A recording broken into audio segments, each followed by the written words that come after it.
94. Voy admitiendo también a los que están llegando.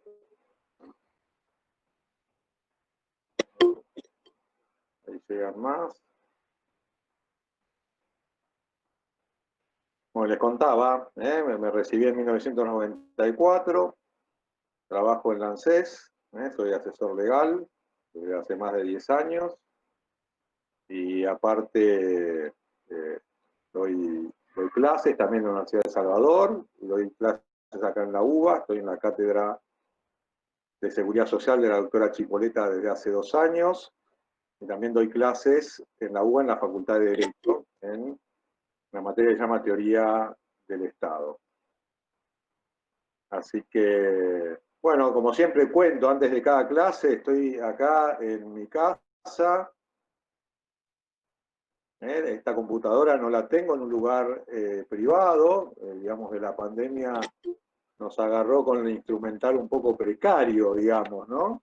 Es la computadora, esta notebook que tengo acá, es la que usamos todos, y por cuestiones de conectividad la tengo en el comedor diario, ¿sí? Ahí está la cocina, acá al lado están mis hijos, tengo 4 hijos, que están acá, están haciendo sus cosas, así que por ahí aparece uno acá y nos interrumpe. Bueno, son las vicisitudes que tenemos por esta realidad tan singular que estamos viviendo. Todos tenemos nuestros problemas, y bueno, es la realidad que nos toca y la que tenemos que afrontar. Bueno, yo investigo, les decía, doy clase, investigo sobre cuestiones de protección social, seguridad social y políticas sociales. Básicamente, en lo que más me focalizo es en el sistema previsional. Es sobre todo en los principios rectores del sistema previsional. Que esto es bastante importante para el tema que vamos a ver hoy. Hoy vamos a ver las prestaciones de vejez. Vamos a ver las características y para comprenderlas bien es importante que comprendamos, bueno, cómo funciona, ¿no?, el sistema previsional, cuáles son los problemas que está viendo en este momento, cuál es el origen, o por lo menos la propuesta o lo que se plantea sobre el origen de esos problemas, cuál es la naturaleza de los derechos previsionales.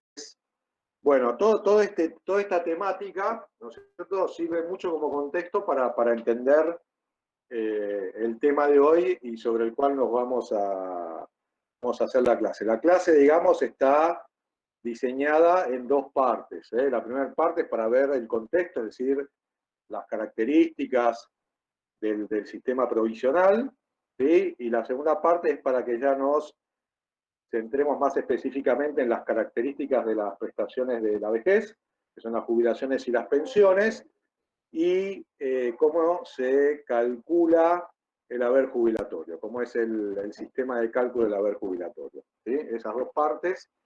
Bueno, yo preparé una guía, espero que les haya llegado. ¿Les llegó la guía?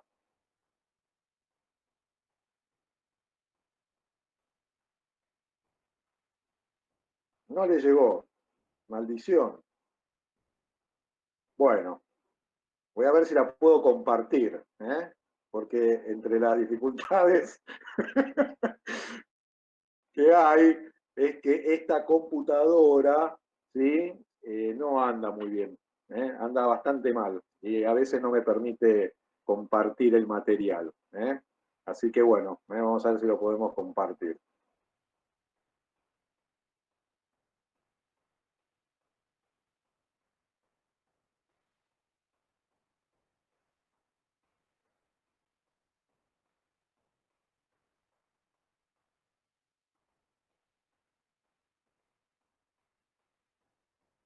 Perdón, profe, una consulta, porque capaz es esto que está en el campus. En el campus hay una que dice estos beneficios previsionales. Tiene que decir sistema previsional, principales características, prestaciones a la vejez, características y cálculo del haber jubilatorio. Ya me confirmó a ver si se Bueno, estaba, si acá le sirve. estoy compartiendo esa guía. No sé si ahí se supone que se les está presentando a ustedes.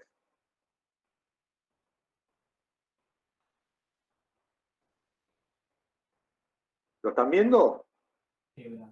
Sí, se ve. ¿Se ve? Sí, sí, sí, se ve. Muy bien. ¿Ustedes lo pueden agrandar o achicar de acuerdo a sus necesidades? Sí, porque es importante que se lea, digamos. Sí. Bueno, bárbaro, entonces. Vamos entonces a empezar. Este es un esquema, ¿no es cierto? Son temas bastante complejos que tienen mucha relevancia. De hecho, una de las cuestiones que se estuvo debatiendo y que todo el tiempo, digamos, genera debates, planteos, es la cuestión de la reforma del sistema previsional, ¿sí? Así que esto tiene que ver, digamos, no solo con la profesión que ustedes van a ejercer, digamos, sino que es una cuestión que incide directamente, digamos, en nuestras vidas, porque tiene que ver con los recursos, ¿no es cierto?, que insume el financiamiento del sistema previsional, ¿no? Y los problemas que viene teniendo desde hace ya un par de décadas. Entonces, es bueno conocerlo en profundidad, tratar, o por lo menos intentar conocerlo en profundidad. Por supuesto que, como les decía recién, es un tema muy complejo y lo que les voy a plantear a ustedes es un resumen, es una síntesis. Pero, bueno, creo que están los puntos más importantes, ¿no? Entonces, la cuestión de los sistemas previsionales o sistemas de pensiones es un tema que está en debate y en cuestión en todo el mundo, no solo en la Argentina. Argentina obviamente tiene problemas endógenos, pero es un problema de índole universal que tiene que ver con factores poblacionales, factores económicos, bueno, es bastante complejo, ¿sí? Bueno, vamos a ver, entonces, primero que nada, características de los sistemas de pensiones y cambio de paradigma. Cuando hablo de cambio de paradigma me estoy refiriendo al cambio de modelo, ¿sí? Ustedes, esto quizás ya lo vieron, bueno, viene bien un repaso, digamos, para poder anclar mejor el conocimiento, ¿no? El modelo, ¿no es cierto?, que se siguió históricamente en la Argentina, es un modelo contributivo, bismarckiano, con eje en el trabajador, proteger al trabajador y a su familia, y especialmente al trabajador formal. Bueno, obviamente, como ustedes saben, hubo otro paradigma que se empezó a poner en ejecución, sobre todo después de la Segunda Guerra Mundial, que es el paradigma que propone Lord Beveridge, que se llama paradigma ciudadano, y que ya no tiene eje en el trabajador formal y en su familia, sino es un paradigma de naturaleza universal. Ya se considera la seguridad social como un derecho humano y en cabeza de cada persona independientemente de si trabaja formalmente o no en la sociedad. Bueno, vamos a ver esto, ¿sí? Uno de los grandes temas, obviamente, es la sostenibilidad de los sistemas previsionales, los sistemas de pensiones, y la crisis de este paradigma contributivo. Vamos a ver algunos de los factores. Primero que nada, tenemos el factor demográfico, el factor poblacional.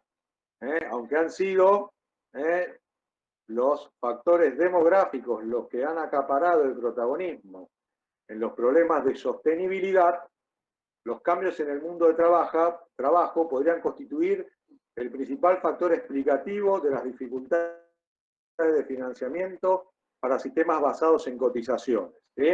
A ver, ¿qué significa esto? Que el paradigma contributivo, ¿sí?, se financia principalmente, o está pensado, digamos, ¿no? Vamos a ver que en Argentina no es así. Está pensado para financiarse principalmente con aportes y contribuciones. Eso se llama, es el sistema de cotizaciones, aportes y contribuciones de los trabajadores.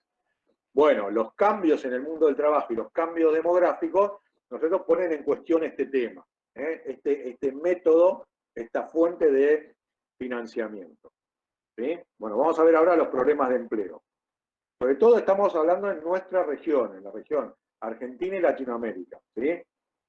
El problema del desempleo, la emergencia de formas de contratación flexibilizadas, la persistencia de la informalidad en el caso de Latinoamérica, así como la implementación de políticas que, orientadas a estimular la contratación de empleo, reducen en mayor o menor medida la carga de cotizaciones sobre los empleadores. ¿Sí? ¿Qué significa esto? Esto significa que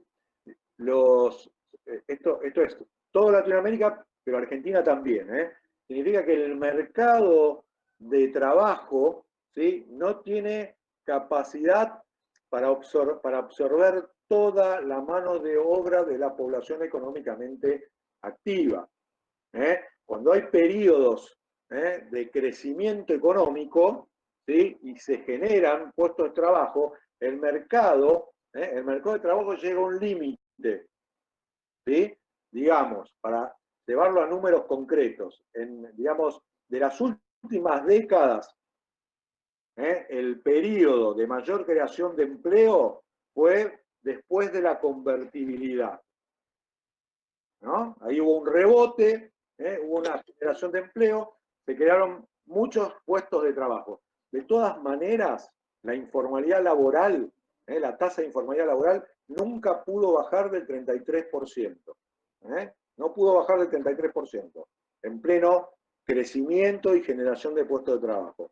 Y hoy, esa tasa, o sea, cuando encima tenemos periodos de recesión económica, es decir, de caída de la actividad económica, no solo aumenta el desempleo, que está en 12%, sino que aparte la informalidad laboral aumenta, que está ahora en el 40%. ¿no? Son tasas que son altísimas, son muy altas, y que afectan estructuralmente no solo la economía, sino el sistema previsional. Bueno, otro tema es la universalidad de la cobertura considerada como derecho humano. ¿Sí? Digamos, los últimos años hubo una expansión de la cobertura previsional en el marco, ¿no?, de una política social en el que los derechos de la vejez comienzan a adquirir una mayor relevancia y se incorporan a los instrumentos internacionales de derechos humanos. Esto es lo que les comentaba al principio, ¿no es cierto? La consideración de la seguridad social, asignaciones, sistema de jubilaciones y pensiones, como un derecho humano, como un derecho humano. Y esto genera que la cobertura tenga que ser universal, es decir, para todos, independientemente del rol que ocupen en el mercado de trabajo. ¿Sí? Bueno, esto, ¿no es cierto?, genera otro problema, porque se amplía la cobertura, pero hay que establecer bien cómo se financia la incorporación de esos nuevos beneficiarios del sistema previsional. ¿Sí? Primero que nada, es cierto, es un derecho humano, no se le puede privar a nadie el derecho a la cobertura, pero sí hay que pensar seriamente cómo se financia, cómo se financia. Bueno, otro tema es la valorización de las tareas de cuidado. Comienza a valorarse el aporte del trabajo no remunerado, el trabajo reproductivo y de cuidado, y la importancia de los ingresos directos para la autonomía de las mujeres. Antes estaban protegidas de forma indirecta a través del trabajador formal, que se suponía que era el hombre, pero ahora se valorizan la importancia de las tareas de cuidado y las tareas reproductivas de las mujeres. Por supuesto, hoy esto es una cuestión muy, muy relevante, pero digo, no solo desde el derecho subjetivo de la mujer, sino para el conjunto de la población. Esta tarea de cuidado, esta tarea reproductiva es fundamental para el futuro del país, con lo cual hay que estimular esa tarea, y hay que valorizarla y protegerla, protegerla e incorporarla dentro del sistema de seguridad social.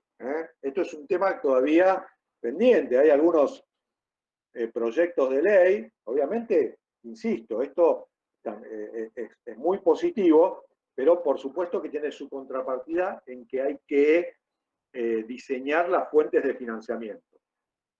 Pero es algo que no se puede dejar afuera, ¿no? Hay algunos proyectos de ley que buscan que se compute, ¿no es cierto?, en la mujer, por cada hijo, X cantidad de años de aportes y servicios. Eso sería, por ejemplo, una solución concreta para incorporar a las tareas de cuidado y reproductivas en el sistema previsional, ¿sí?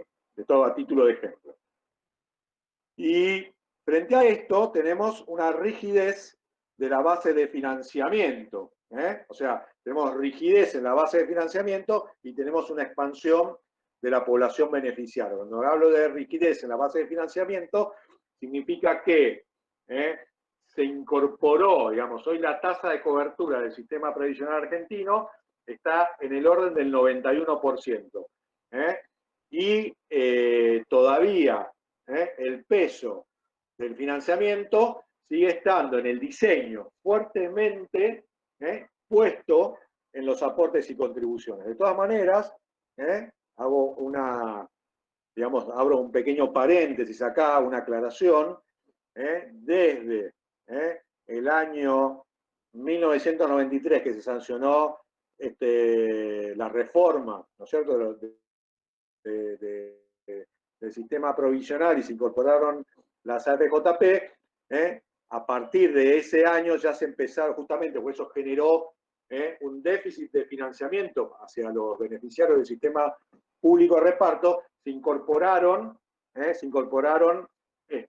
impuestos pertenecientes a rentas generales como fuente de financiamiento del sistema, que, por ejemplo, en 1998, 1999, más del 70% de los recursos provenían de rentas generales, ¿sí?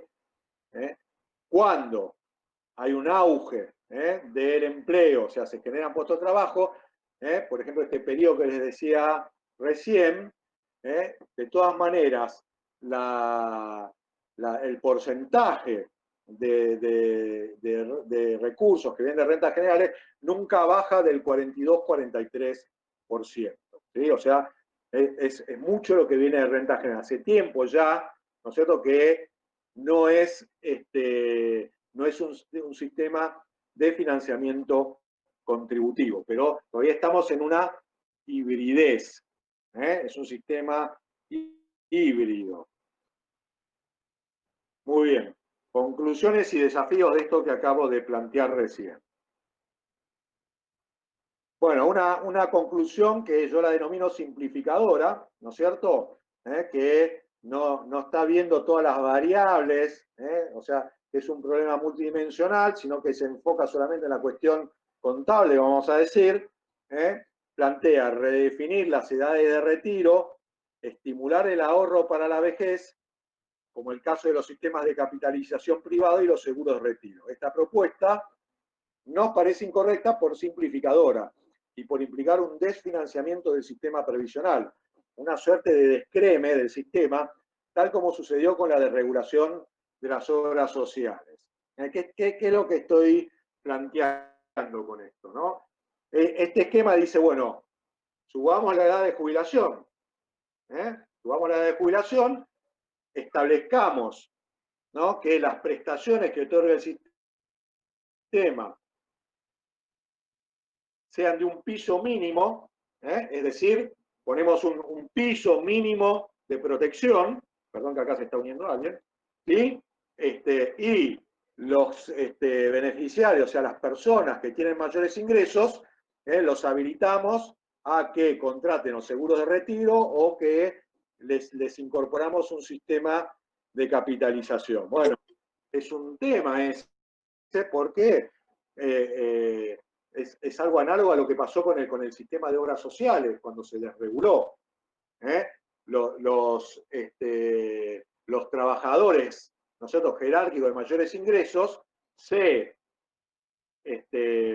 pasaron a las empresas de medicina prepaga y terminaron financiando a las obras sociales y generaron realmente lo que se conoce como el descreme de las obras sociales.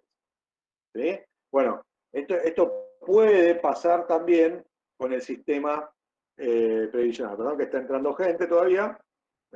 Buenas tardes a los que recién ingresan.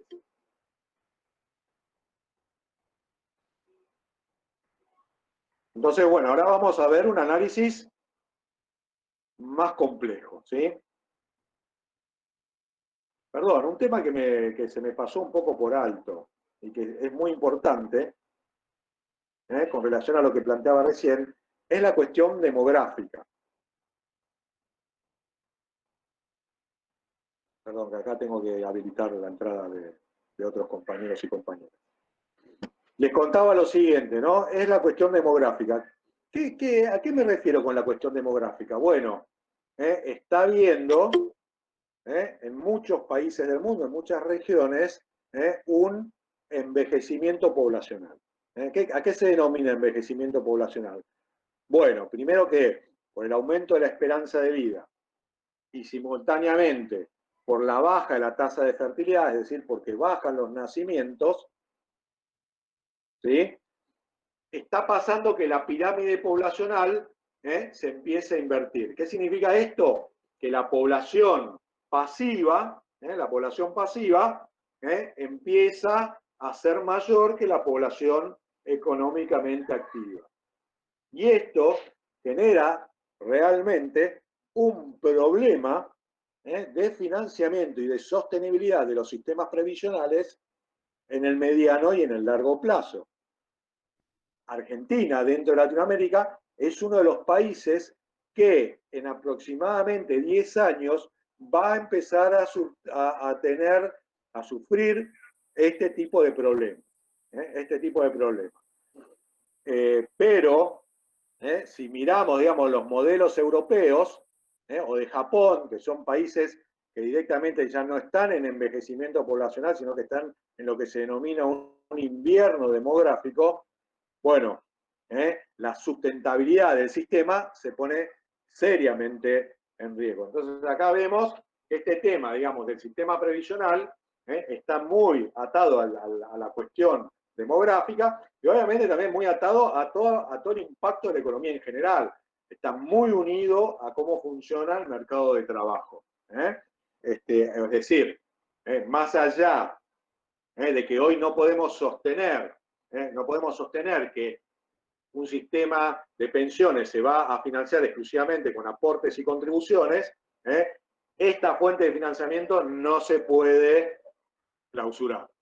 Esta fuente de financiamiento siempre va a ser uno de los pilares del sistema. El tema es que va a haber que incorporarle otras fuentes, otras columnas o ejes de financiamiento al sistema. Hasta ahora estoy siendo medianamente claro.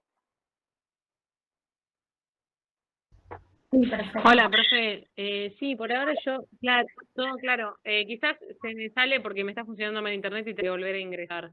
Una consulta, Bueno, con respecto ahora al COVID, ¿eso afectó la cuestión demográfica de la población adulta más grande, no? En esos datos, no sé, no hay como una modificación.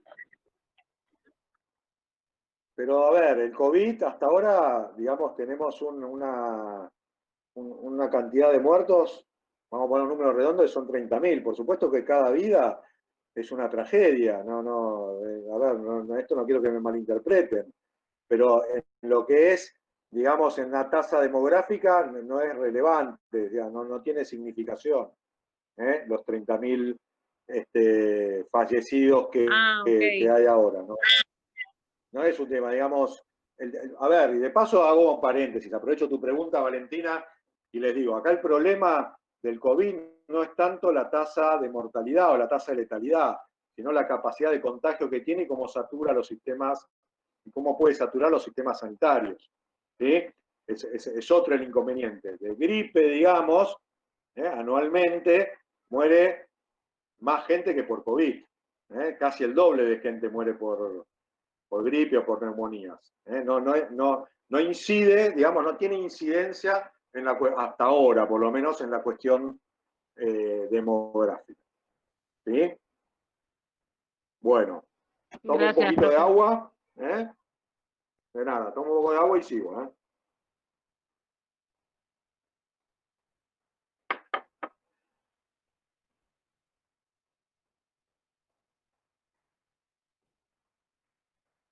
Bueno, entonces vimos la simplificadora, a ver esta, veamos con mayor profundidad y complejidad del problema. Decía, cabe preguntarnos acerca de los retos que implican las nuevas dinámicas demográficas en términos materiales y para los sistemas de protección social en particular. Me estoy refiriendo a esto, ¿no es cierto? A la cuestión del envejecimiento poblacional. Es un tema que es muy importante y que lamentablemente no está en la agenda política, digamos. Es Argentina, cualquier país, digamos. A esto le da mucha relevancia, porque depende del tamaño de tu población, de cómo está distribuida, de cómo ocupas el espacio de tu territorio, va a ser el resto de las políticas, como la base de toda la política, digamos, la población. Por supuesto que no es solo la cantidad, sino el nivel de salud, el nivel de educación, el nivel de capacitación, todo lo que se denomina como capacidades humanas. Pero es un tema central y que lamentablemente, humildemente digo, no forma parte de la agenda política, pero digo, en los últimos 20 años, no me estoy refiriendo a la coyuntura actual. Entonces, pregunta, ¿no? ¿Constituye efectivamente una amenaza para la viabilidad material de los sistemas de protección social de la vejez, para nuestra economía o para el bienestar de los niños? Esto es una pregunta que hay que hacerse. Digamos, las dinámicas demográficas son un tema importante, son un tema relevante, puede afectar la viabilidad futura del sistema previsional, puede afectar actualmente, digamos, el sistema de protección social de la niñez y de la infancia. Bueno, les digo que sí, que lo afecta. Hoy, por ejemplo, ¿sí? Es más acuciante, más dramática la pobreza infantil que la pobreza en los adultos mayores. Los dos, y las dos son dramáticas, pero digamos, hoy la tasa de pobreza infantil es muy alta, muy, muy alta. Está arriba del 50%, o sea, la última medición de INDEC es 56%. Es más de la mitad de los niños entre 0 y 17 años. La verdad que es un tema muy relevante. A ver acá, ¿qué hay? Alguien que...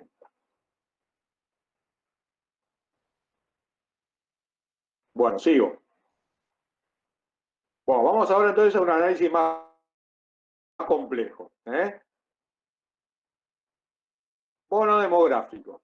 Bono demográfico se denomina cuando la población económicamente activa, que es la que trabaja, digamos, la que está en edad de productiva, es superior a la población pasiva o a la niñez, digamos, ¿no? A la población que no es económicamente activa. En Argentina, este indicador muestra que el país se encontraría en un periodo todavía de bono demográfico, o sea, todavía estamos en un periodo de bono demográfico, pero con un incremento sostenido de las tasas de envejecimiento poblacional y de caída de la fecundidad, que demostraría que la dependencia de la vejez estaría comenzando un periodo de incremento sostenido desde el año 2010, mostrando en toda la serie una tendencia continua al ascenso. ¿Sí?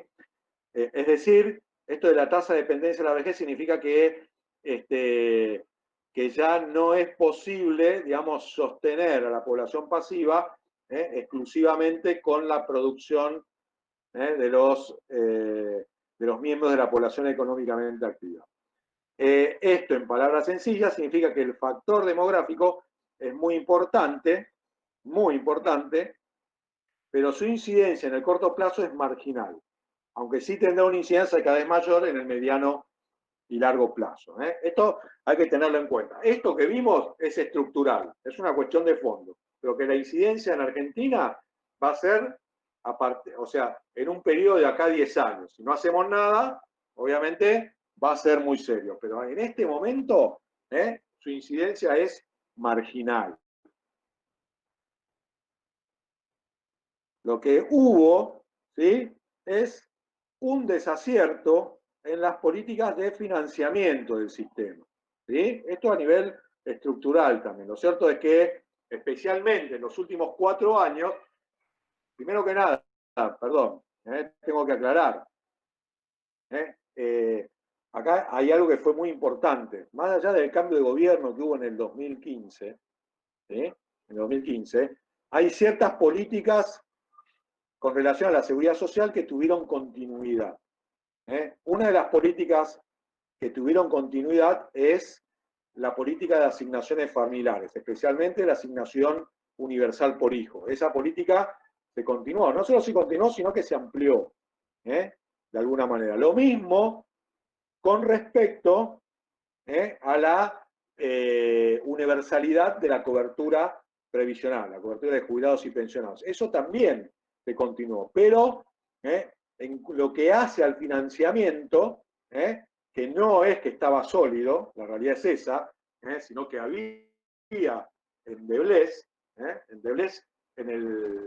para sostener, digamos, esa universalidad de la cobertura.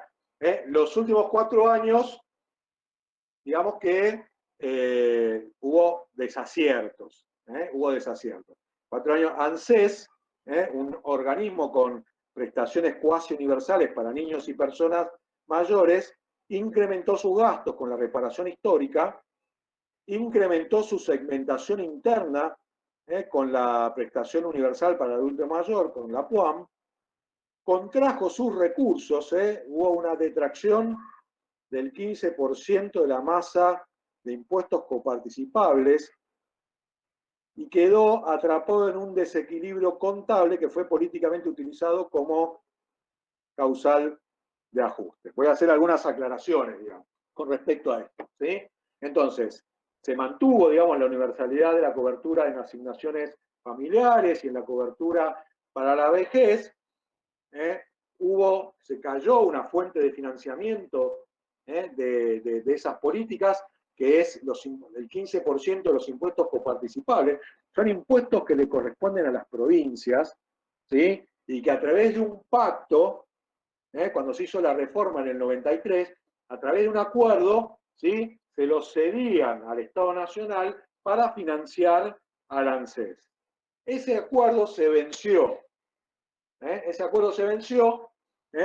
Y cuando se venció fue cuando, ahora lo vamos a ver también, fue cuando se estatizaron las AFJP, lo cual significó un incremento de fuentes de financiación para el sistema de seguridad social, ¿sí? Entonces, ¿qué pasó? Se venció el acuerdo, la ANSES había incrementado sus fuentes de financiamiento, entonces diversas provincias empezaron a reclamar que le devuelvan esos fondos.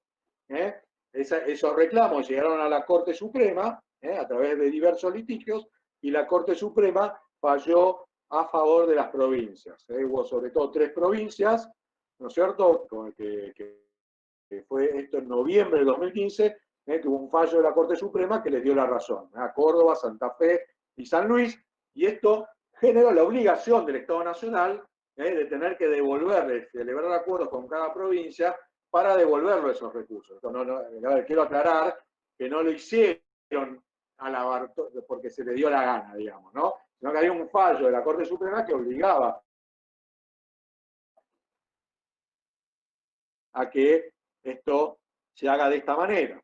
Pero el problema fue que no se sustituyó, no se concientizó, no se trabajó en cómo sustituir esa fuente de financiamiento. Simplemente, ¿no es cierto?, se dijo, bueno, sustituimos estos impuestos que le estamos devolviendo a las provincias con recursos del Tesoro Nacional.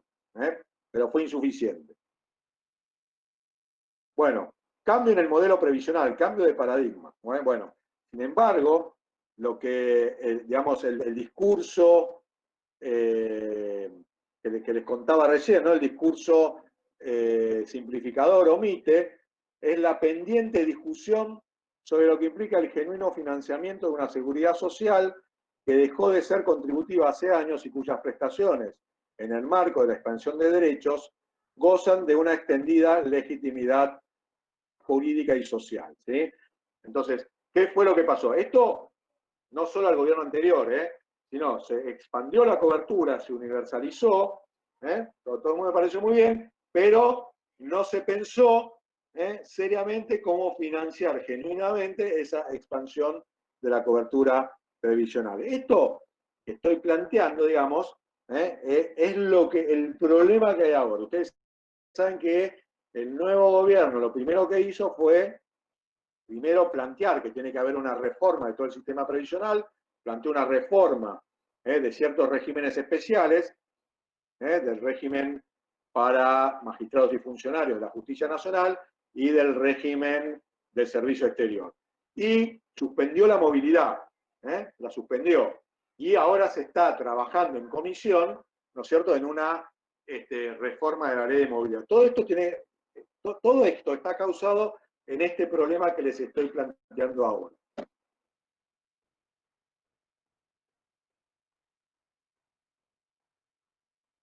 Bueno, cambio de eje en la sostenibilidad. El eje central de la sostenibilidad en la actualidad no tiene que ver tanto con la cuestión demográfica, estamos hablando de aquí y ahora, ¿no? Sí lo tendrá en el futuro, sino que pasa por la posibilidad de producir suficiente riqueza, de incrementar las políticas de empleo y de discutir las fuentes de financiamiento genuino por el sistema previsional. Por supuesto que esto son ideas un poco vagas, hay que bajar a la realidad y ver cómo realmente se financia. Pero, ¿no es cierto?, si no hay una política de generación de trabajo genuino, por ejemplo, a través de obras de infraestructura, de un plan de viviendas, nosotros que generen realmente trabajo y de esa manera mejorar el financiamiento del sistema, no va a ser posible. ¿Por qué les cuento esto? Porque hay algunas teorías, hay algunas propuestas, hay algunos proyectos que plantean, ¿no es cierto?, que frente a la gravedad del desempleo, lo que hay que hacer es generar un ingreso universal. O sea, no pone la prioridad en la generación de puestos de trabajo, sino en la generación de un ingreso. Y tienen sus argumentos. No es que nos están proponiendo esto. Se propuso en Finlandia, se propuso en diversos países. ¿Por qué? Porque dan por hecho que por las limitaciones que tiene el mercado de trabajo en la Argentina y porque se va a incorporar tecnología, la robótica, la telemática, la inteligencia artificial, que va, ¿no es cierto?, a hacer perder fuente de trabajo, es que no va a haber trabajo para todos. Es decir, se plantea como no va a haber la posibilidad de generar trabajo para todos. Argentina tiene que convivir con una tasa de informalidad muy alta, tiene que convivir con una tasa de desempleo muy alta. Entonces, como la pobreza es una inmoralidad, la solución es generar un ingreso universal. Bueno, este es un planteo frente a esta problemática. Hay otros que lo que consideramos es que no, que siempre se puede generar trabajo y que la tecnología se tiene que incorporar en el marco siempre de un plan estratégico de desarrollo. No sé si es claro esto que estoy planteando. De paso aprovecho y tomo un poco de agua.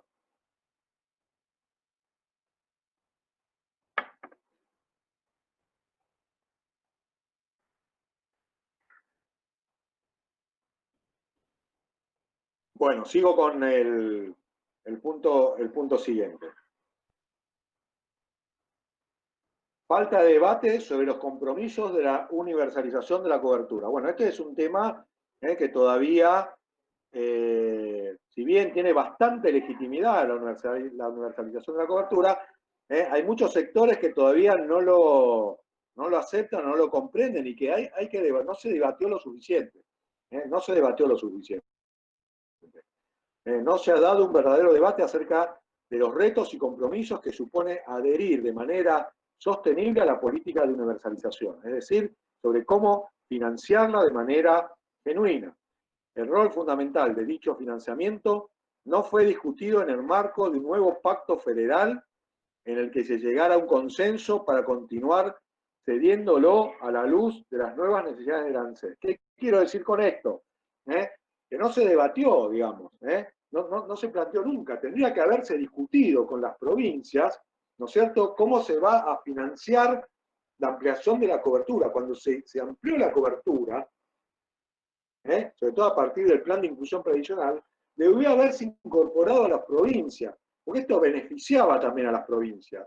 Y las provincias, ¿no es cierto?, no es que estaban obligadas, pero hubiese sido el ámbito, el momento adecuado como para renovar ese pacto federal y comprometerlas en el financiamiento, ¿no es cierto?, de la ampliación de la cobertura, y no se hizo. La realidad es que no se hizo.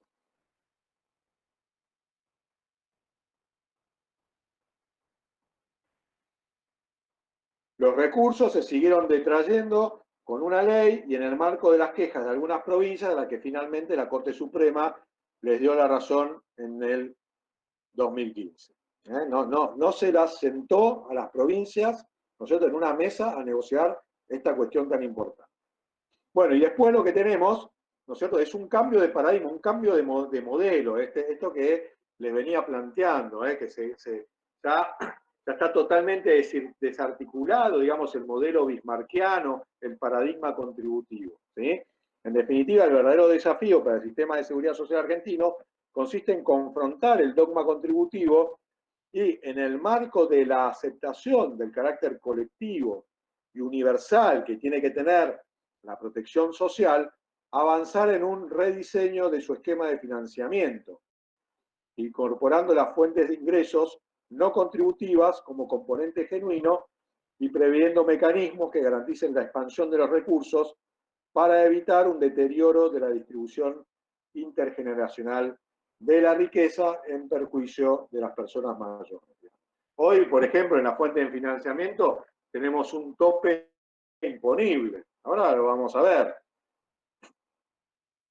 ¿No es cierto? Que está en el orden, tengo que admitir, que está en el orden, creo, de los 190.000 pesos. Es decir, que si yo soy una persona que tengo un sueldo de 600.000 pesos, a mí los aportes y contribuciones me los van a descontar hasta un tope de 190.000. Bueno, ahí hay una fuente de financiamiento, por ejemplo. Después, otro problema está relacionado con los regímenes especiales, que les contaba recién, magistrados y funcionarios y Servicio Exterior de la Nación. Bueno, entre ambos regímenes especiales tienen un déficit de 14.000 millones de dólares medido al mes de marzo de este 2020. Es decir, que para financiar las jubilaciones y pensiones de ese régimen especial hacían falta 14.000 millones de pesos que venían del régimen general. Eso es lo que se conoce como un subsidio cruzado. Bueno, eso se tiene que debatir. Hay que debatir si realmente corresponde o no corresponde, si está bien o está mal, o si no hay otras prioridades. No sé si me explico correctamente. Entonces, por otra parte, la generación de empleo y obviamente una política decidida de combate a la informalidad laboral, nosotros pueden generar fuentes genuinas de financiamiento. ¿Sí? Lo que no puede pasar, es que para, ¿no es cierto?, ampliar la cobertura, la tasa de cobertura, ¿no es cierto?, la fuente de financiamiento sean los jubilados de haberes medios, es decir, todos aquellos jubilados que están por encima del haber mínimo. Eso no es lo razonable. Lo razonable no pasa por ahí. Un jubilado que cobra 30, 35.000, que son un montón, no es un privilegiado, digamos.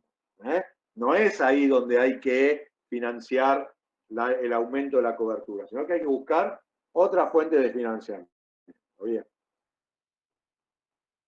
Bueno, entonces estos son los problemas y que tiene el sistema previsional y que requieren de una solución. A ver, que requieren de una solución. Acá lo que me interesa que quede claro, ¿no es cierto?, es la complejidad que tiene este sistema y cómo intervienen distintas variables, distintas fuentes de financiamiento, la importancia de la universalización, lo que esa universalización tiene que tener proyectada cómo se va a financiar genuinamente, el factor demográfico, el factor del mercado de trabajo, las políticas económicas, todo esto es muy importante para poder diseñar un sistema previsional sostenible en el tiempo y que realmente brinde una cobertura universal, con haberes realmente dignos. Muy importante considerar la cuestión colectiva. Ahora lo vamos a ver, ¿no? Las características que tiene el derecho a la seguridad social. No es un mero derecho subjetivo, ¿sí? No es un mero derecho subjetivo patrimonial. Lo voy a decir en otras palabras, digamos, ¿no es cierto? Mi derecho a la jubilación no es lo mismo que un seguro, como el derecho a un seguro de retiro. No es lo mismo que un plazo fijo o una cuenta de ahorro, ¿sí? No es lo mismo, porque acá hay que entender que como es un derecho humano universal, todos tienen derecho a la protección. Justamente, ustedes saben que llegó mi niño.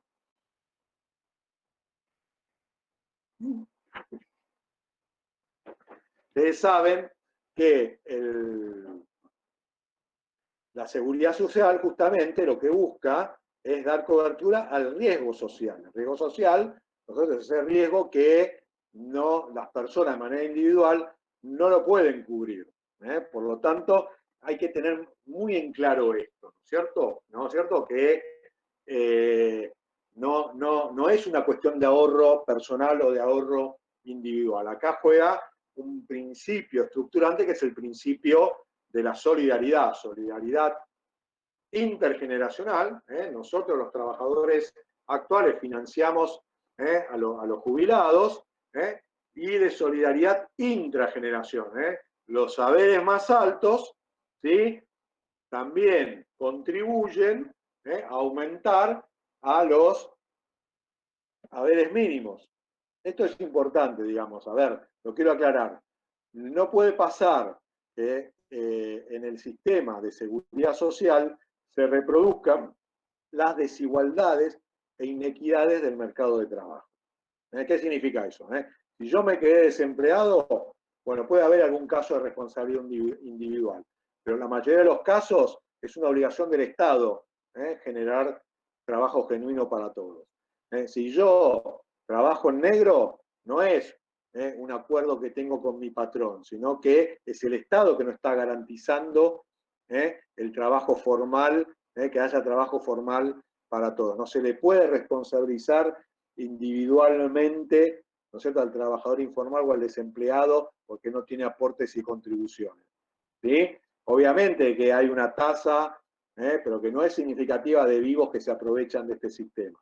Pero hay que pensar en la mayoría, no en los vivos que se aprovechan del sistema. Esto es muy importante tenerlo claro. Lo mismo con las mujeres, nosotros que se dedicaron a cuidar a sus hijos, que es una tarea fundamental, cada vez más valorada desde el punto de vista de la productividad. ¿Cómo desde la productividad? Y sí, las madres que cuidan a sus hijos, ¿no es cierto?, son las que transmiten la educación, la cultura, el cuidado, para que ese niño pueda asistir al colegio, pueda capacitarse y pueda incorporarse el día de mañana al mercado de trabajo. Y lo estoy viendo solamente desde una lógica económica, ni hablar de la enorme importancia que tiene en todos los órdenes. Bien.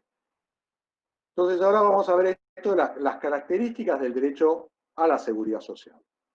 El derecho a la previsión social integra el derecho a la seguridad social y el derecho a la seguridad social forma parte del elenco de los derechos humanos fundamentales. Entonces, lo primero es que es un derecho humano fundamental. Está en los tratados internacionales de derechos humanos.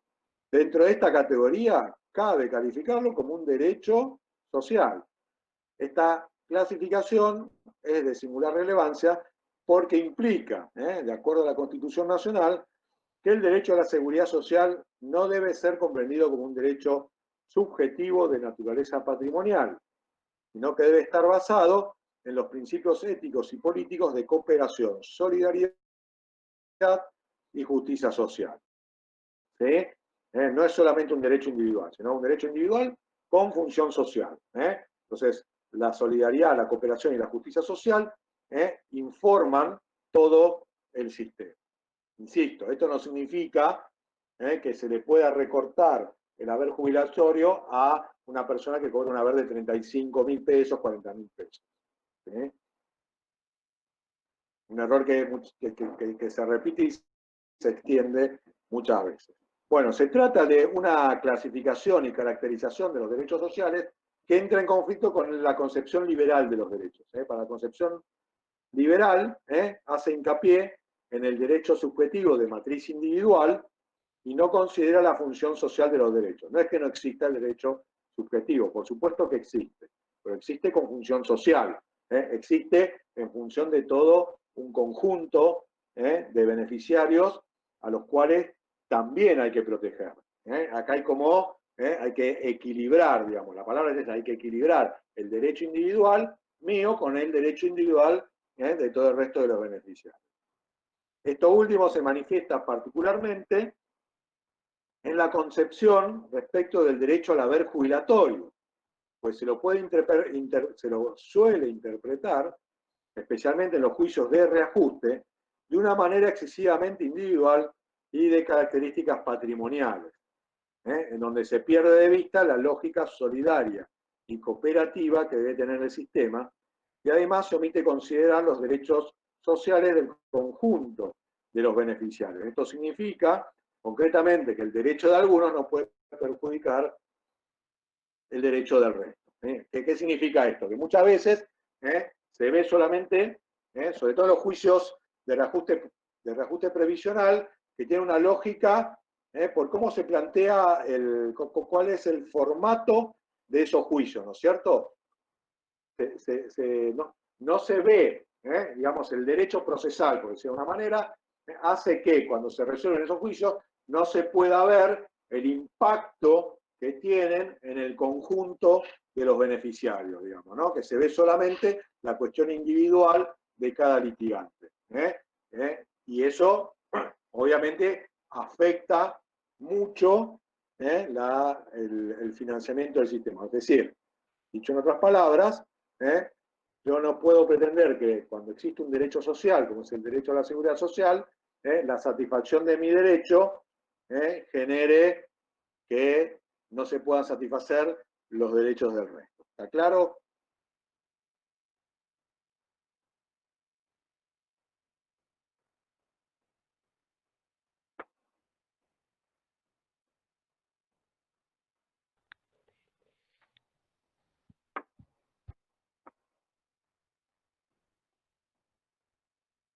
Perdón, ¿me están escuchando? Sí, Sí, profe, sí, a mí sí, se escucha, profe. En algún momento lo vi congelado, digamos, entonces dije, a ver si estoy desconectado y estoy hablando solo, eso puede pasar, me pasó Sí. varias veces. Son Profe, las hay una vicisitudes, pregunta. digamos, de la virtualidad, sí. Por ejemplo, pensando en la universalidad ¿no se puede pensar en algo globalizado? Porque como que lo nacional me parece que queda chico en este contexto. Bueno, como pensar se puede, la realidad es que es muy difícil de implementar, digamos, ¿no es cierto? Lo que sí hay son convenios de reciprocidad, se llama. ¿Qué son estos convenios de reciprocidad? Digamos que si yo soy argentino, ¿sí? Y me tengo que ir a vivir a España, por ejemplo, hay convenios con España, ¿no? Que los aportes, contribuciones, los años de servicio que tengo computados acá, me los computen también en España. Y viceversa. Hay un español que viene a vivir a la Argentina, pero digamos, no saben la complejidad que tiene el tema de los aportes, la cantidad de años de servicio, las tablas que se utilizan, como para poder universalizar. Es buena la idea, pero es muy difícil de llevar a la práctica. Fíjense que ni siquiera, más allá de estos convenios de reciprocidad, que por supuesto tenemos con los países vecinos, es muy difícil establecerlo incluso a nivel regional, que sería, es decir, con los que están más cerca. Muy difícil, digamos, ¿no es cierto? Es decir, tendría que ser yo, argentino, ¿no es cierto? Se financia mi futura jubilación con recursos que vienen de todas partes del planeta. Difícil. Difícil, aparte, actualmente el contexto a nivel internacional no está siendo muy cooperativo. Es otra realidad que hay que ver. El enfrentamiento que existe, digamos, entre China y Estados Unidos enrarece cualquier tipo de cooperación. De hecho, y perdón que me extienda sobre esto, de hecho, fíjense que ni siquiera hubo coordinación entre Argentina, Uruguay, Chile, Paraguay y Brasil para coordinar las políticas contra el COVID-19.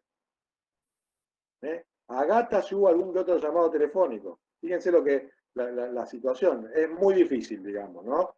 Es algo, las relaciones internacionales hace que los intereses de los países estén muchas veces enfrentados y que eso se haga muy difícil. Pero no es mala la idea. No sé si respondí. Gracias. No, pasa que yo me parece que al pensar estas cuestiones en este mundo globalizado y sobre todo en nuestra región, que es la más desigual, estaría bueno que esto deje de suceder, porque tal vez se aplica una política y cómo la en el tiempo. Pero mira, déjame decirte un poquito más, Valentina, ¿no? Esto ni siquiera lo logran llevar adelante en la Unión Europea, que tienen, digamos, un acuerdo de unidad bastante fuerte y estable, y justamente, viste, la crisis, esta pandemia, puso en juego el egoísmo de cada país. Por ejemplo, Alemania no está muy dispuesto a destinar recursos para financiar a Grecia, Italia y España. Esa es la enorme dificultad. Lo que decís tiene lógica, lo que lo hace muy difícil son los intereses particulares de cada nación. Digamos, y que sobre todo que los países más ricos, más desarrollados, no suelen ser muy generosos con respecto a los recursos de los que disponen para distribuirlos, salvo mínima parte, ¿no? Para distribuirlos en todo el mundo. Pero no deja de ser algo deseable, digamos. Bien. ¿Cómo están, che?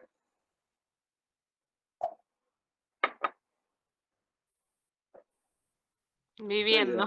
Bueno, viviendo, sí. Espero haber sido claro en esto, porque es muy importante el contexto. Se los voy a resumir brevemente, ¿no es cierto? Hay una crisis de los sistemas previsionales, el factor demográfico y el factor del empleo, digamos, son comunes en general a todos los sistemas de todos los países. Argentina tiene algunos problemas endógenos, o sea, de naturaleza propia, ¿no es cierto?, que tienen que ver con la extensión de la cobertura y con las fuentes de financiamiento, que está afectado en el corto plazo. Y que la solución más simplificadora sería aumentar la edad jubilatoria, ¿no es cierto?, establecer que el sistema solo va a habilitar un piso de protección social y habilitar a los trabajadores jerárquicos a que contraten su propio seguro de retiro, su propio sistema de capitalización, pero bueno, eso lo entendemos, no solo yo, sino la cátedra, ¿no es cierto?, como una visión muy simplificadora que a la larga no termina resolviendo el fondo de la cuestión. El fondo de la cuestión, ¿no es cierto?, tiene que ver con discutir realmente las fuentes de financiamiento, con consolidar la universalidad de la cobertura, porque es un derecho universal, y con que quede claro, ¿no es cierto?, la naturaleza del derecho, que es un derecho social, digamos, es un derecho que obviamente tiene su parte individual, pero en función social. Pero lo clave acá es la relación con las políticas de empleo, la generación de empleo, y con fuentes de financiamiento género. Para decirlo así claramente, digamos, acá una opción sería, ¿no es cierto?, que el sistema previsional tenga 3 ejes, por decirlo de alguna manera. Un eje solidario puro, obviamente financiado con recursos del Tesoro Nacional, para todas aquellas personas que por el motivo que sea no tuvieron la posibilidad de hacer aportes y contribuciones, ¿sí?, los informales, los empleados, muchas mujeres que se dedicaron a las tareas del hogar, etcétera, etcétera. 2, un eje que sería mixto. Hoy hay mucha intermitencia en el mercado laboral. Esto viene desde hace 30 años, más o menos en la Argentina, gente que entra y sale del mercado, o que tiene un trabajo formal, después informal, que hace changa. Bueno, que tenga ese eje, que se le valore, obviamente, la parte de aportes y contribuciones, y un eje contributivo, digamos, ¿no es cierto?, con un claro sistema de solidaridad intrageneracional, ¿no es cierto? ¿Esto cómo se hace, este sistema de solidaridad intrageneracional? A través de escalas de deducción, digamos. Se libera el tope de aportes y contribuciones, la base imponible se libera, se aumenta el tope del haber jubilatorio, se aumenta el tope, pero se van fijando escalas de deducción, de manera que a los haberes medios y a los haberes más bajos, la tasa de sustitución, es decir, la relación del haber con el salario que tenía como activo, sea lo más alto posible, y obviamente los que tienen sueldos más altos, bueno, a eso hay una escala de deducción. Digamos. Eso es grosso modo, digamos, un esquema que hay que trabajarlo mucho, que podría servir para ir resolviendo, digamos, el problema del sistema previsional. Bueno, vamos a ver entonces ahora las características de las prestaciones por vejez, es decir, las jubilaciones y pensiones. Esto está acá en el artículo 14 de la ley 24.241. Las voy a enumerar y voy a hacer una breve explicación. Estas prestaciones son personalísimas. Yo no puedo ceder mi derecho jubilatorio. Solo le corresponde al titular. Obviamente, el haber mensual se lo puedo ceder, pero el derecho al haber no lo puedo ceder. Es personalísimo. No pueden ser enajenadas ni afectadas a terceros por derechos, salvo algunas excepciones. ¿Sí? No puedo vender mi derecho jubilatorio. No lo puedo ceder, no lo puedo transferir. Las prestaciones del régimen de reparto están sujetas a las deducciones que las autoridades judiciales y administrativas competentes dispongan en concepto de cargos provenientes de créditos a favor de organismos de seguridad social. Bueno, un choclazo esto, se lo resumo. ¿Sí? Es posible que cuando me calculan el haber jubilatorio, me lo hayan calculado erróneamente y a favor mío, es decir, que me hayan dado un monto mayor del que me correspondía. Bueno, la ANSES o en su defecto el Poder Judicial puede efectuar cargos sobre ese haber, es decir, hacer un descuento, bajar, digamos, ese haber jubilatorio a lo que realmente me correspondía, y sobre los montos que me fueron pagando además, hacer un cargo para ir restituyendo lo que fui cobrando de más. Bueno, después son imprescriptibles. Lo que es imprescriptible es el derecho a la jubilación, digamos, ¿cierto? Pónganle que yo cumplí los requisitos, tengo los 30 años de aportes y servicios y los 65 años, pero tengo 70 y no me jubilé, tengo 75 no me jubilé porque estoy bien, porque estoy bárbaro, quiero seguir trabajando, bueno, no prescribe mi derecho a la jubilación. Ahora, cuando me jubilo a los 75 años, Lo que sí prescribió es cada 2 años, una prescripción bianual, es mi derecho a cobrar el haber. Es decir, voy a cobrar desde que inicio mi trámite jubilatorio, de ahí 2 años para arriba. No sé si se entiende bien, pero digamos, el derecho jubilatorio es imprescriptible. Lo que prescribe es el derecho a cobrar el haber mensual. Y esa prescripción es de 2 años. Es decir, que si yo no cobro 2 años, puedo agarrar, reclamar y me lo tienen que pagar. Ahora, a partir de los 2 años, prescribió el haber. Bueno, vamos a ver a esto, forma de determinación del haber jubilatorio. Esto, bueno, vamos a ver en los componentes y vamos a ver grosso modo cómo es el cálculo. La realidad es que el cálculo del haber jubilatorio es bastante complejo. Dentro del ANSES, ¿no es cierto?, hay especialistas en el cómputo del haber inicial. Son los computistas.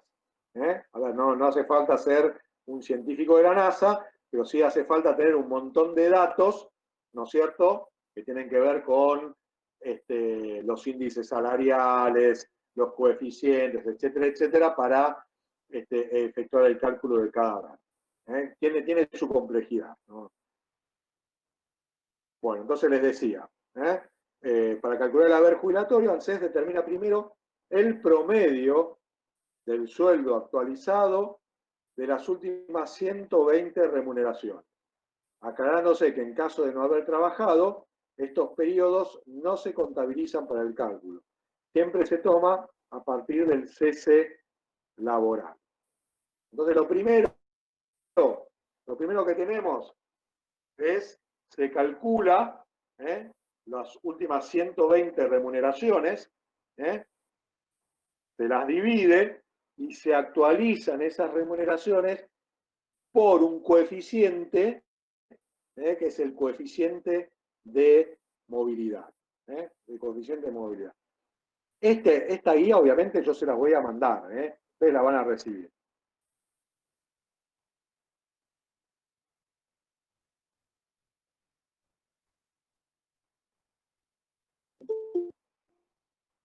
Para entender mejor el cálculo del haber jubilatorio, tenemos que analizar cada uno de sus componentes, es decir, la prestación básica universal, la prestación compensatoria, la prestación anual, la prestación por permanencia y el coeficiente de movilidad. Bueno, la prestación básica universal está prevista en el artículo 19 de la ley 24.241, se actualiza su monto, la última actualización. Ustedes saben que la prestación básica universal es la misma para todos los jubilados, es un componente que se llama redistributivo. Y el decreto 692 de este año estableció el monto de la prestación básica universal en 7.756 pesos con 32 centavos. Se ajusta trimestralmente. ¿Sí? Por ejemplo, muchos dicen una buena manera de mejorar el haber jubilatorio es justamente aumentar la prestación básica universal, porque eso le mejora, redistribuye, digamos, porque le mejora mucho más a los haberes mínimos y medios que a los haberes más altos, y no tiene tanto impacto fiscal como la mejora de la ley de movilidad, porque la mejora de la ley de movilidad obviamente tiene una proyección acumulativa hacia adelante. En cambio, si yo aumento la prestación básica universal, genero, amplío y mejoro los haberes, especialmente los de la base de los jubilados. ¿Sí? No sé si fui claro. Me dicen cualquier cosa.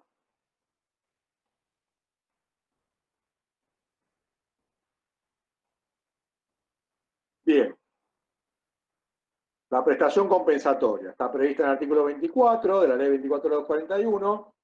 Esta se calcula multiplicando, ¿se acuerdan, no es cierto?, del sueldo bruto promedio, les había dicho, 120 remuneraciones, ¿sí?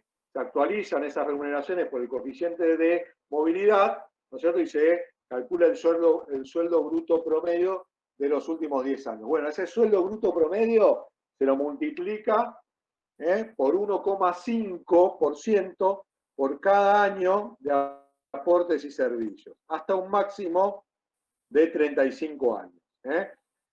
Esto es para los años previos al 30 de junio de 1994, ¿no? O sea, hasta el 30 de junio de 1994 es prestación compensatoria. Ahora vamos a ver, a partir del 30 de junio, del 1 de julio de 1994, se denomina prestación, perdón que estoy haciendo lío, ya va, adicional por permanencia, se me había olvidado el adicional.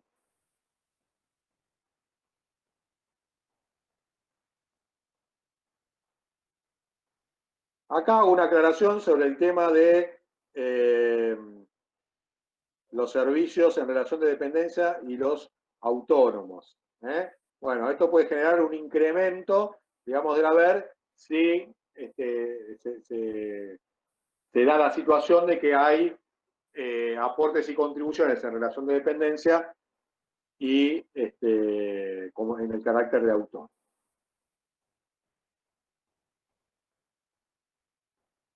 Entonces, bueno, acá está el ejemplo de la cuenta, ¿no? 1,5% por los años de aportes hasta el 30 de junio de 1994 por el sueldo bruto promedio de los últimos 120 meses. Eso es lo que da la prestación compensatoria. Después tenemos ahora la prestación adicional por permanencia, que se calcula igual que la prestación compensatoria, pero con los años, como les decía, con los años posteriores al 1 de julio de 1994, y por ahora no hay un tope máximo de años, mientras que para la prestación compensatoria se computa hasta 35 años, en la prestación adicional por permanencia todavía no hay tope. ¿Sí? Vamos a ver lo que dice el artículo 16 de la ley 26.425, que es la ley esta es la ley que estatizó los AFJP y creó el SIPA, el Sistema Integral Previsional Argentino. Dice: los afiliados al Sistema Integrado Previsional Argentino tendrán derecho a la percepción de una prestación adicional por permanencia que se adicionará a las prestaciones establecidas en los incisos A y B del artículo 17 de la ley 24.241, que es la PBU y la PC. El haber mensual de esta prestación se determinará computando el 1,5% por cada año de servicios con aportes realizados al Sistema Integrado Previsional Argentino en igual forma y metodología que la establecida para la prestación compensatoria. Bueno, para no complicar, la prestación adicional por permanencia se computa de la misma manera que la prestación compensatoria. La diferencia es que el cómputo de los años es a partir del 1 de julio de 1994 y en la prestación compensatoria es hasta el 30 de junio de 1994. Es decir, nosotros que alguien que se jubila ahora tiene prestación básica universal, tiene un componente de prestación compensatoria, que va a ser menor, y tiene un componente que es la prestación adicional por permanencia. ¿Sí?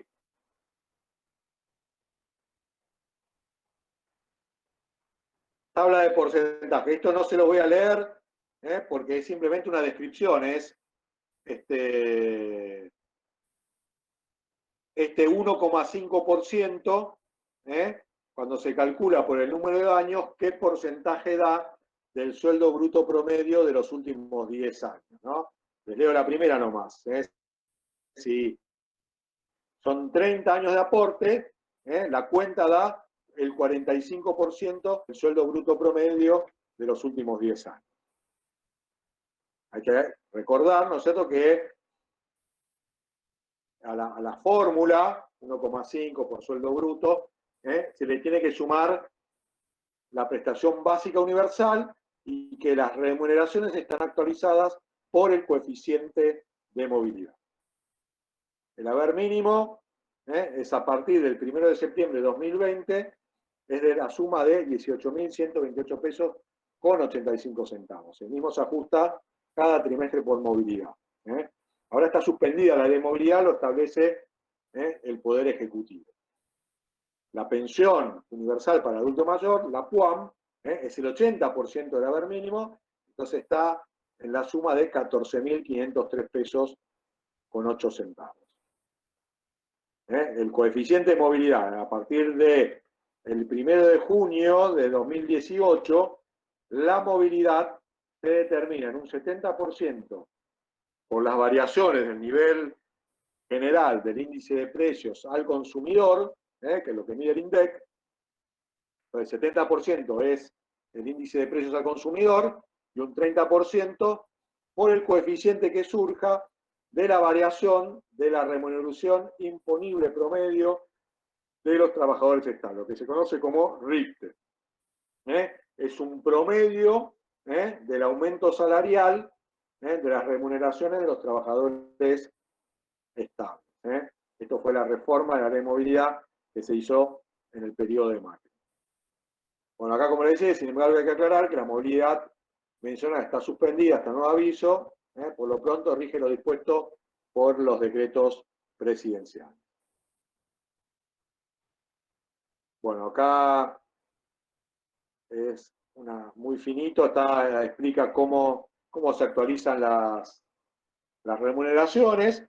Es importante acá que veamos la base mínima imponible y la base máxima imponible. La base mínima está en 6.105 pesos con 78, es decir, un sueldo que está por debajo de esta cifra, no se le efectúan aportes y contribuciones.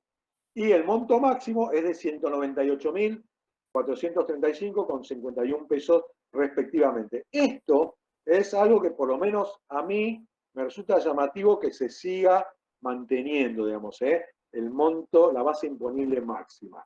¿Sí? No logro entender por qué. ¿Por qué? Profe, bueno, perdón. Con estos 120 sueldos actualizados, pues estos coeficientes, Profe, ¿me escuchás? No se tienen en cuenta para ver el sueldo anual complementario. Pero ya estoy, Sí, ¿quién me habla acá? ¿Pietro? No, yo. Sí. Disculpe, acaba de decir la base imponible mínima, el tope mínimo. El tope mínimo es de No lo escucho. 6.105 pesos. No hay problema con eso. Yo lo que cuestiono es la base imponible máxima. Es decir, que se cobran aportes y contribuciones hasta los 198.000 pesos, el número redondo. ¿Sí? Es decir, alguien que gana 800.000 pesos, los aportes y contribuciones van a ser hasta 198.000. Sí, no, lo que no me quedaba claro es, los que ganan menos de 6.000 pesos dijo que no aportaban o que no se les hacían aportes y contribuciones. Y creo que la profesora en la última clase había dicho que se les hacen... Ay, no lo escucho, perdón. Nada. Que no se les hacen. Abajo de la base mínima imponible no se efectúan aportes y contribuciones. Listo. Bueno, y acá, para finalizar, el haber, hoy los montos, digamos, ¿no? El haber máximo está en 121.990 pesos con 4 centavos. Entonces tenemos el haber mínimo, recuerden, era 18.128,85, y el tope máximo, el haber máximo, es de 121.990,04. ¿Sí? Les quiero aclarar, digamos que jurisprudencialmente, los topes máximos de haber jubilatorio suelen ser declarados inconstitucionales en los juicios de reajuste previsional. Los declaran inconstitucionales, porque según la jurisprudencia, digamos, que rige mayoritariamente en el Poder Judicial, viola el principio de sustitutividad y de proporcionalidad del haber jubilatorio. Esto es lo que decía que es cuando la concepción del haber jubilatorio es excesivamente individual y patrimonial, ¿no? De acuerdo a lo que vimos. Bueno, con esto terminamos. Les agradezco mucho la paciencia. Espero realmente haber sido claro, haber podido plantear al menos de manera genérica, pero cuáles son los grandes temas que se están discutiendo actualmente, no solo en la Argentina, sino en todo el mundo, con respecto a los sistemas de pensiones, cuáles son los problemas específicos que tiene nuestro sistema previsional, cuáles son las características de este derecho que hay que tener muy en cuenta para que pueda funcionar correctamente, para que pueda ser realmente un sistema universal, un sistema solidario, un sistema que pueda brindar haberes dignos, que pueda proteger, ¿no es cierto?, esta contingencia social que es la vejez y la muerte, jubilados y pensionados, y que pueda ser, sobre todo, sostenible en el tiempo, que deben discutirse seriamente las fuentes de financiamiento. Yo termino con esto, porque a veces esto son pocas, si no sos especialista, por ahí no se conoce. Argentina tiene 130 regímenes especiales y diferenciales, entre cajas provinciales, regímenes especiales y regímenes diferenciales. Tiene 130 regímenes diferentes. Es excesiva la fragmentación, es excesiva la segmentación que hay.